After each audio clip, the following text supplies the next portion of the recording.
Co?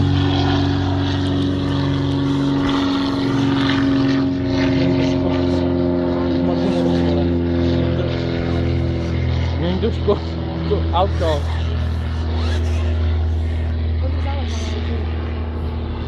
Já to je na baterku nebo na co to jezdí? Ne, to je na vzduch. Čím rychle jedeš, tím to rychle jede. To prý... To prý... Nebo hořka? Nejezdí do té trávy. 655 a 155 jako první pohled. To je prý, že to jezdí i 100 km v hodině. Jo, 500 km. 553 je přečíslný, jako je tu ta Opava. Jinde umíš to ovládat? 655 155.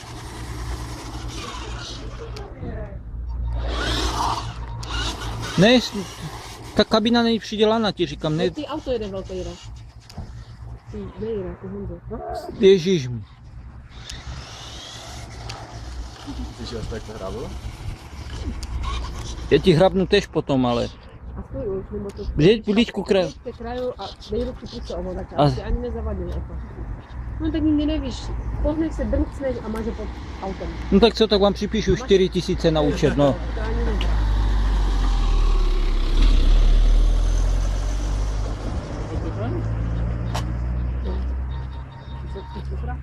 Co? Jeď někde.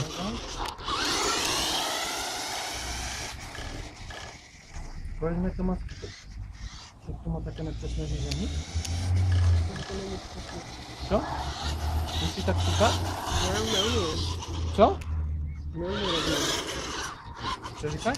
Neumím rovně. Nejde to, To nejde rovně, to ti samozřejmě věc, jo? To už bude tahat doprava, ha? To musíš dělat ty kola. Musíš reklamovat. Jo, a na co to? To už jsem pomyslel. Nic tam není, nemusí. Už tam chci.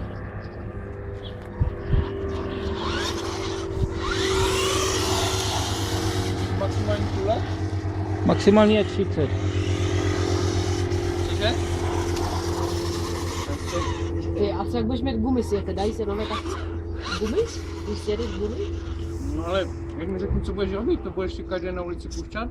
Ne, to budu z okna pušťat. Au! Není to škoda peněz? Počkej, já si ten plášť přidělám. Ten vrtulník to máš větší požití. Ty vole, kolik, já jsem ho už, na kolik by přišel?